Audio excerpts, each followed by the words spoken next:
QD news के साथ मैं हूं रिमशान। नाज़रीन, आपको एक अहम खबर से आगाह करते चले। नौशहरा जामिया दारुल उलूम हक्कानिया अकूड़ा खटक में मुख्तलिफ सियासी रहनुमाओं की आमदोरफ्त जारी है।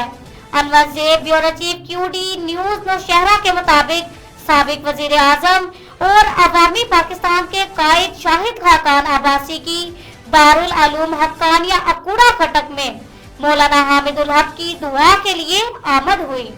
इस मौके पर साबिक वजीर आजम शाहिद खाकान अब्बासी ने कहा, ये एक बड़ा कौमी सानहा है, इसकी जितनी भी मुसम्मत की जाए कम है। कहा, मेरा हामिदुल हक शहीद के साथ बहुत पुराना ताल्लुक था। आज मैं यहाँ दारुल उलूम हक्कानिया में कह रहा हूँ, आखिर कब तक ऐसे खून बहेगा, कब तक लोगों के जनाजे उठते रहेंगे। हमारी दुआ है कि अल्लाह ताला उनकी मग़फ़िरत फरमाए। उस मौके पर साबिक वजीर आला अमीर हैदर खान पुत्ती, साबिक वजीर आला महमूद खान, साबिक गवर्नर खैबर पख्तूनख्वा इकबाल जफर झगड़ा अटक से MNA आफ्ताब अहमद खान और मुख्तलिफ सियासी रहनुमाओं ने इसको कौमी सानहा करार दिया और हामिदुल हक शहीद के लिए दुआए मग़फ़िरत की।